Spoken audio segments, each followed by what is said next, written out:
আসসালামু আলাইকুম। আজকের এই প্রেস ক্লাবের সাংবাদিক সম্মেলনে বৈষম্য বিরোধী শিক্ষকদের পক্ষ থেকে আমি সোহেল রানা আপনাদেরকে আমি বাংলাদেশের বর্তমান প্রধান উপদেষ্টাকে আমন্ত্রণ জানাচ্ছি। আমাদের শিক্ষকদের দশম গ্রেড অতি দ্রুত মেনে নিন। আমাদের দেশে চারটি শিক্ষার যে চারটি ক্ষেত্র রয়েছে, প্রাথমিক, মাধ্যমিক, উচ্চ মাধ্যমিক এবং বিশ্ববিদ্যালয়। এর মধ্যে সবচেয়ে গুরুত্বপূর্ণ হচ্ছে প্রাথমিক শিক্ষা। সেই প্রাথমিক শিক্ষার ক্ষেত্রে যে শিক্ষকরা শিক্ষাদান করে থাকে সেই শিক্ষকরা সবচেয়ে বেশি বঞ্চিত হচ্ছে। তাদের বেতন দিয়ে মাসের অর্ধেক সময় কাটানো দুরূহ হয়ে পড়ছে। তাদের সংসার চলে না, তাদের দিনাতিপাত করতে অনেক সমস্যা হচ্ছে।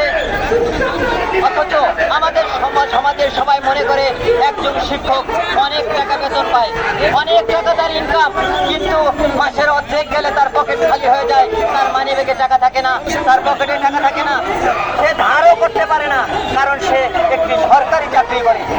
সে বাংলাদেশের একটি সরকারি চাকরি করে, অথচ তার দিনাতিপাত কীভাবে হয় সেটা জানে না।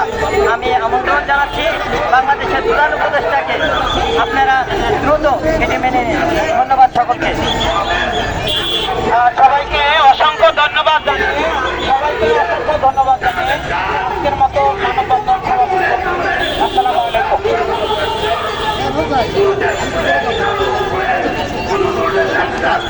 Thank you.